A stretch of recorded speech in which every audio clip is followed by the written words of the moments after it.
I kind of want to try to cover a lot of ground so that we have preliminary stuff for people to talk about once we actually really do have a hangout with all the people who want to come in and fight.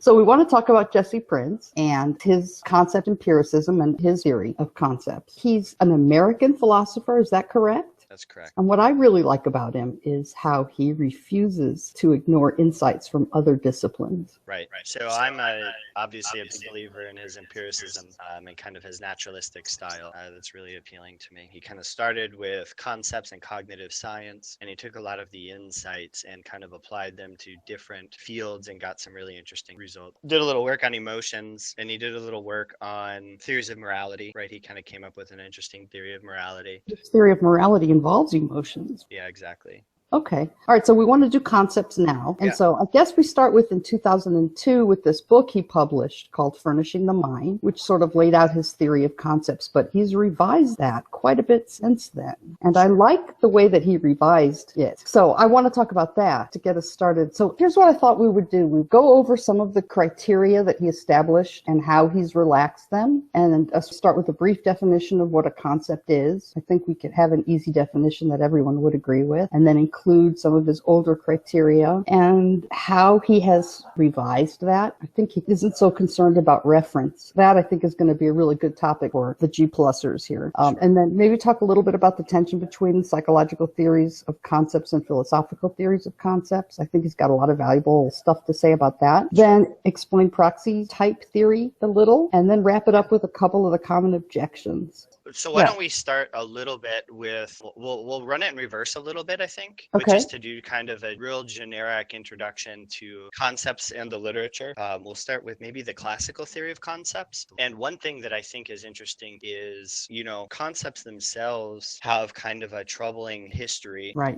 In the sense that people working in psychology and philosophers have been working in totally separate departments, in different rooms, not sharing findings with each other, not talking. Jesse Prinz, in one of his talks he gave, he discusses bringing his theories of reference as a grad student to some psychologists, and they were like, "What are you talking about? I have no idea what you're talking about. Whatever you're doing, you're not doing concepts." Whereas in the philosophical tradition, it seemed not only was accounting for reference, how this stuff in our head manages to refer to things in the external world, not only was it important, but it was like the litmus test. It was like, if you don't have a theory of concepts that explains this, you don't have a theory. Exactly. Right. Kind of broadly speaking, philosophers would say that concepts are the things that make up thoughts, and they determine what meaning is. And so for a really long time, the dominant theory was something that people call the classical theory or the definitional theory. The idea is that there's a set of sufficient and necessary conditions for a concept, for it to hold. Maybe the concept bachelor will talk about, what does it mean? Well, it seems to mean something like the connection between two properties, like an unmarried male. So you take these two properties, you can join them, and you have something like the concept bachelor. This is why it's called the definitional theory of a concept. It's pretty easy to see why this lasted for so long. You find it in Plato, but certainly you see it stretched out all the way to people like Kant and Descartes. And even now you can find people defending some kind of variant. So this is kind of the initial stab at it. Now, the definitional theory of concepts is basically a theory of reference as well. So this is kind of what you're talking about. Now, there was a lot of things missing, obviously, from this original definitional theory of concepts. We don't really have a great idea of what concept acquisition is or what it looks like. It came upon a kind of a number of issues as people started to look at it. One of the major problems with the definitional theory is that good definitions are actually really hard to get. If I can ask you, what's a definition of a chair? What are you going to tell me? First of all, I'm going to want to know what context are you talking about, because I have all kinds of things come to mind, and I'm trying to pick among them which ones are you wanting me to verbalize. But I think you'd say something like, well, something you sit on. Usually it has 3 or 4 legs. If you're a classicist, right, about concepts, you can say that you're talking about chair 1 and I'm talking about chair 2, right? They're separate concepts. We make the same noise with our mouth when we say the word chair, but we mean something slightly different. That's not really an acceptable solution. It seems like we're talking to each other, because I can tell you there's lots of things with 3 to 4 legs that you can sit on, right? Dogs. Right. Dogs have 4 legs, and I can sit on a dog. It's pretty easy to see that we use concepts way more than we're actually able to provide definitions for them. we don't actually seem to care about definitions when we're talking about concepts, when we use them. So you can kind of see there are some issues here. We'll just talk about a couple more because they're going to kind of come up. So another thing is that this reliance on analyticity for some concepts is suspect to regular issues with analyticity. So the more one is convinced of, say, Quine's critique of analyticity, then you kind of have a defeater for this theory of concepts. Because if there's sufficient necessary conditions, it's not entirely clear how it is that they can change over time. And I would say that a lot of defenders of the definitional theory would say that they can't change over time, that they're kind of fixed. And it has some of the few contemporary defenders would say the same thing. They're kind of abstract objects in that way. Maybe you think that analyticity is okay. There's other concepts that are vague. So we have issues with, say, the concept of a heap. So I could say, what's a heap and what is it? You and I are probably able to work together without a definition of heap. Does that mean that we don't have a concept of it? Well, if we don't have a concept of it, that means it doesn't have any meaning. But that doesn't seem to be the case. So whatever our theory of concepts are, it has to make space for things like that. And maybe what's even worse as a theory of concepts, it doesn't describe human practice. In everyday practice, people will just select something and move along. Certainly doesn't fit well into a kind of definitional view. So I think that's kind of all I want to say specifically against the so-called classical view.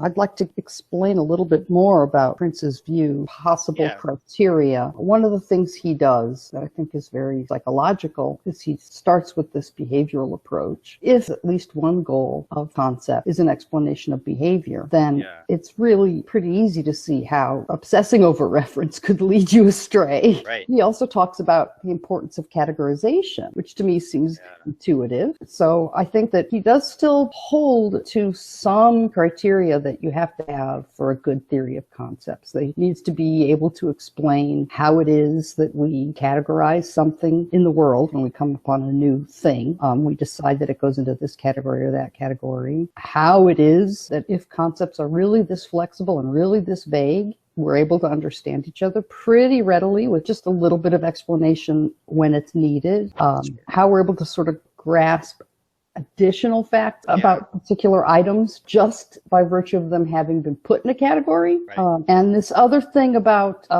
this idea that even though our minds are finite and our thoughts are finite, we nonetheless generate an infinite number of new thoughts. So that if you're going to explain that by way of concepts, there's got to be some sort of composition involved. There has to be some way that bits of concepts are put together in new ways. And I think that he would, and you tell me if I'm wrong, but I think that he would agree that all of those things are still important, although a more relaxed view is critical, because we have to attend to how concepts really are. And they're always very messy. There's no specific, segmented, rigid definition for each concept. They're very blurry, and that, I think, gets ignored in some of these philosophical accounts. And that's one of the most beautiful things about the way we conceptualize. Right. And so right off the bat, you said something, which is that concepts have, especially for psychologists, has implications for human behavior. So as almost all psychologists know, concepts are not just for thought, they're for doing and they're for acting as well. And this is a point that a lot of philosophers tend to ignore because they probably don't think it's important, or they think that it's a bit of a red herring, or even worse, they think it's because psychologists are just completely off on the wrong track and they're not talking about concepts. Right. So they think that psychologists are doing something different. So that if concepts are the content of thoughts, well, what's all this behavior talk? Exactly. And that to me seems a little foolish, although, perhaps not. Maybe if philosophy wants to do something different with their theory of concept. But I don't think that that's very useful. And I think that use is an important aspect of having a theory, especially if it's about people and the way we think. Right. Yeah, exactly. We can talk a little bit about innate ideas over perceptions. Now things are a little bit messier. Well, so now let me just interrupt you to ask you something. Can you trace where the notion that perception and thinking are separated? What your brain does when you're perceiving is different from what your brain does when you're thinking about something. Yeah, and I'm wondering, can you trace that a little bit? So I think that's actually probably going to go quite a ways back to somebody like Plato, who who is definitely in that rationalist tradition. There's a long tradition that somehow what the senses are doing is kind of sullied or dirty or sub-philosophical, right? Yeah. Something else. And it's only those, it's kind of stepping back and utilizing your capabilities of pure reason that we can get beyond the senses and hit something really true, right? Right. And I think that's a very strong inclination. And it's easy for us to say now, well, that's just crazy or something like that. But this is a very live research program and a very live way of thinking in philosophy. Mm-hmm.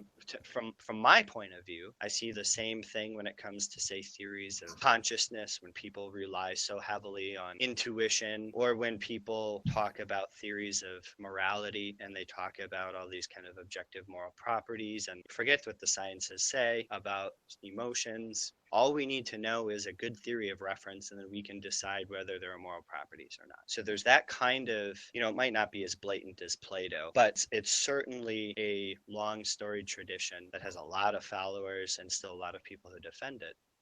I thought maybe what we could do for the audience is talk about the dominant psychological theories. Well, Sure. the three main ones that Prinz embraces, and then talk about his theory, and then maybe compare that against informational atomism. So Okay. maybe we talk first about exemplar theory, prototype theory, and theory, because I think that background will help get us to understanding what is slightly different about what Prinz is saying. The important thing about exemplar theory and prototype theory, by the way, they have a very important thing in common, is that they're kind of similarity matching theories. So the thing that they have in common is that both of them, when we're performing, say, categorization, we're trying to match something in our experience with some concept that we have, so we can either refer to it or we can act on it. Let's actually give an example. So for exemplar theory, our concepts are stored as representations. And in exemplar theory, they're particulars. Let's say that you have a dog. I'm your neighbor. I see your dog. I see it. I match your particular lowercase dog to concept dog by comparing it against an exemplar, a stored representation of dogs that I have. Mm-hmm. Context can play some role in selecting what that is, but in general, the sorts of things that I'm storing about dogs are features: has hair, barks, 4 legs. One thing that this has over the before mentioned definitional theory is that these are kind of probabilistic and statistical. If your dog was hit by a car and has 3 legs instead of 4, that's okay. My theory of concepts allows me to say, okay, this doesn't quite match, but other than that, it's like 97%. We're good for dog. And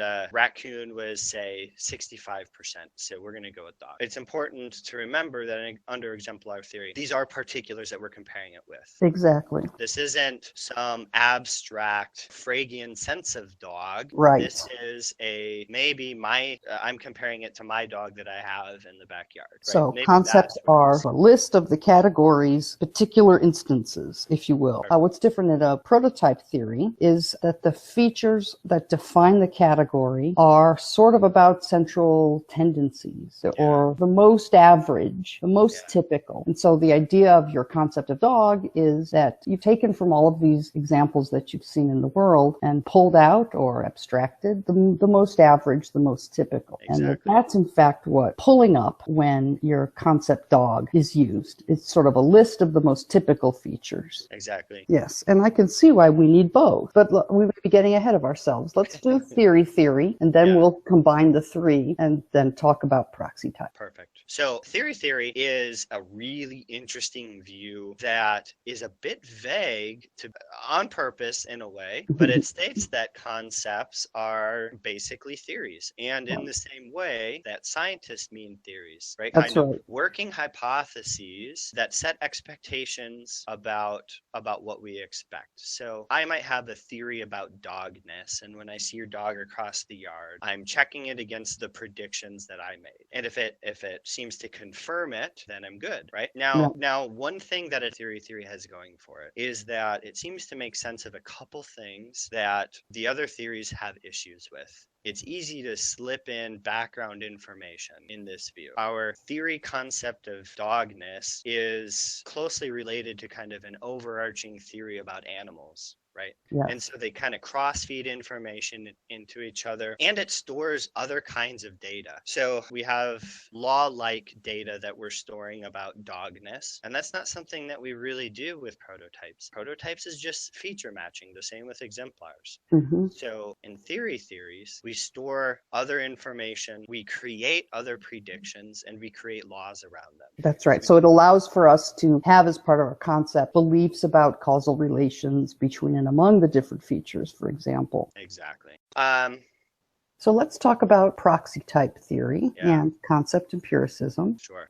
He seems to be saying that all three of these theories that we just talked about are in play, or can be thought of as being in play all the time. Sure. And they all come into play when you start considering a particular concept. Right. Yeah, that's exactly right. So the idea is that none of these three theories on their own is good enough to make it. There's a lot of things that we like from each of them, and even more troubling, there's good empirical evidence for every single one of those different theories. Yes. Like, you have to have an alternate explanation, and those pretty inevitably end up being rather ad hoc. So the idea is maybe there's some kind of underlying or overarching theory that can accommodate features from all of those different theories. And so Jesse Prinz, comes up with this other theory that he calls the proxy type theory, that concepts are almost an activity, and it's an activity of retrieving stored representations from long-term memory based on matching the context in which it occurs.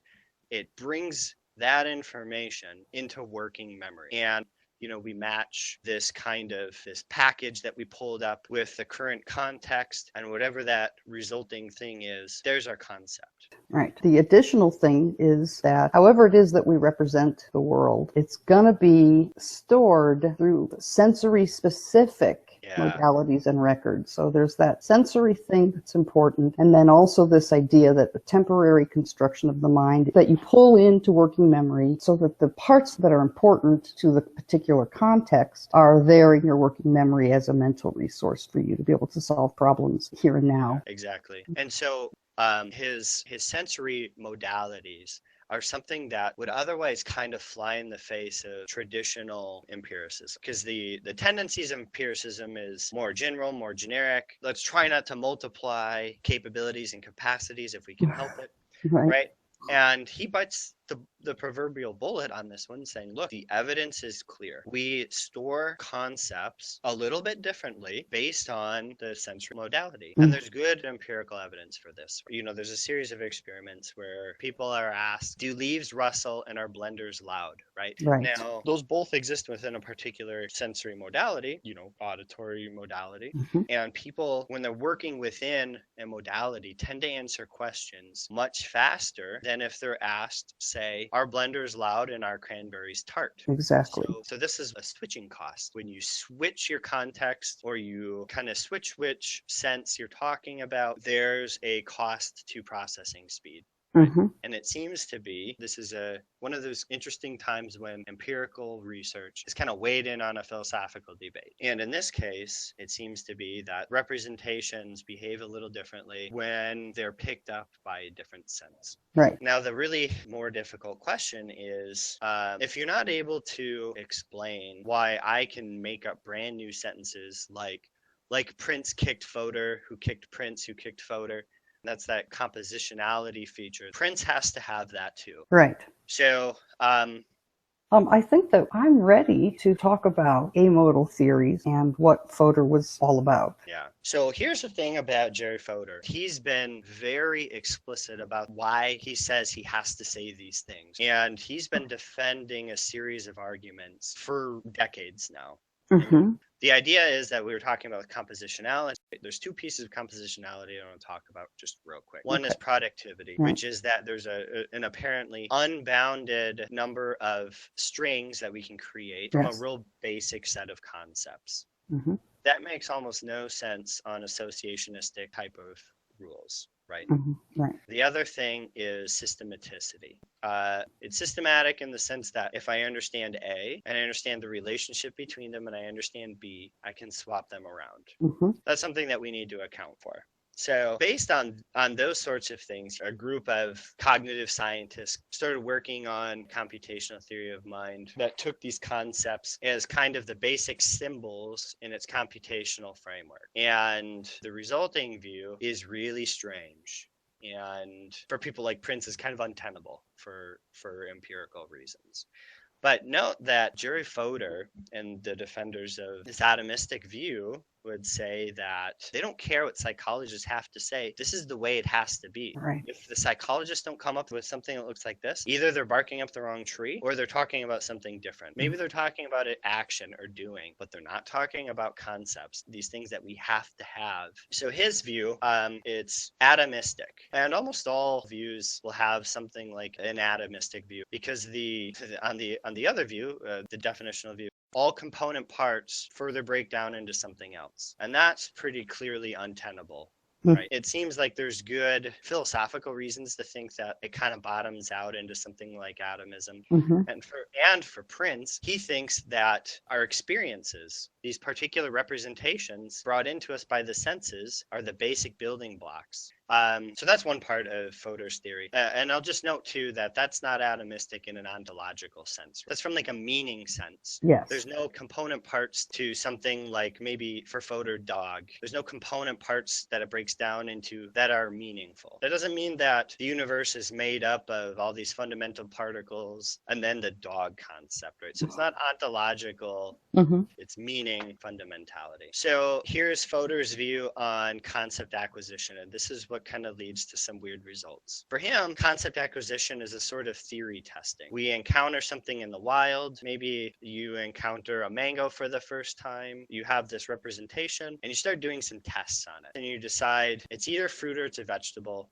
Now, these theories, he thinks, the only way that you can test them is for you to already have some type of concept to build your theories with. Now, this doesn't have to be mango, but certainly fruit is going to pre-exist. That's independent of seeing a mango. We're off to the races, and at some point these things have to bottom out. Now for him, they bottom out into a pretty large series of concepts that are not learned, and yet we have. Well, logically, if you have concepts that were not learned and you have them, you were born with them, right? So in his view, you have all of these native built-in concepts. This is something that is pretty offensive to somebody like Jesse Prinz. So let's take something that's pretty universal, the concept of a lever.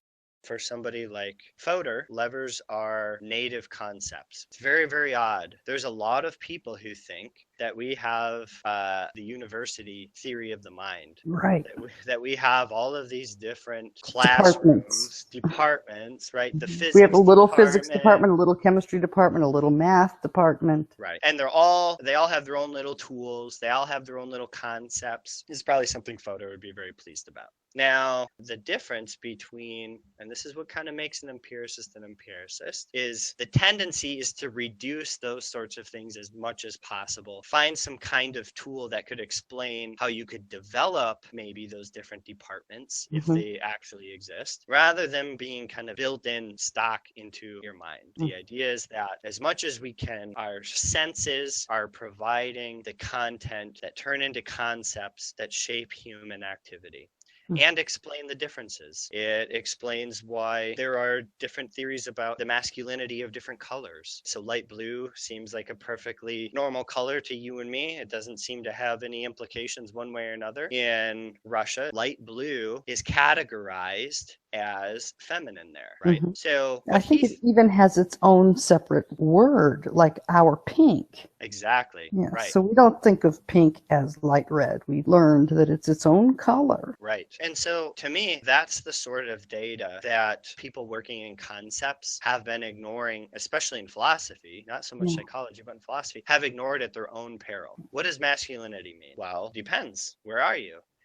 So he's got this really powerful theory too, where our social practices can inform how we categorize things. It Mm. informs how we categorize, say, gender or sex, how we categorize morality and ethics, how we categorize sounds. Our social backdrop can even change things like our definitions in a big way. And maybe more importantly, for people who want to discuss reference, his theory has got a couple powerful things going for it when it comes to reference. What is water circa 500 BC? What is water circa 2017 AD? We now know the chemical makeup. Our understanding of it has shifted. We have a really good ready-made explanation of reference, and it doesn't have to be so stiff and brittle so that the first counter example breaks it, right? Right. Just on this point about water, people are really strange when it comes to categorizing water. If you ask them, Yes. give them a list, what is water? People will list things like tea over swimming pools, right? Absolutely. Yes. Or things like saliva over water found in your sewer.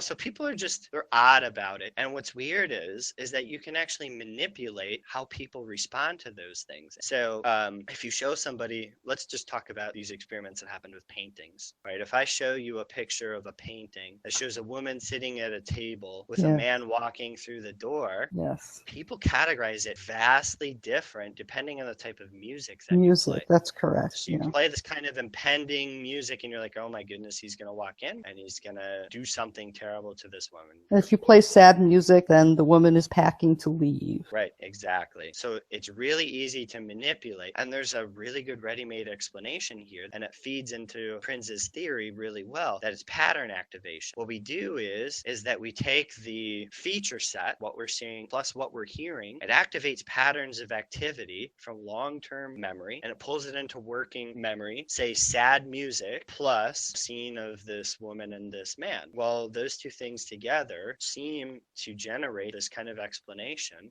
This is a woman packing up to leave. Play happy music and it's a guy coming home from work and they're getting ready to go find a vacation or something. Right. I mean, you and I understand this. That's what happens all the time. But this is something that philosophers of concepts don't talk about, is that our categorization of these sorts of things have social and emotional datum that are just ignored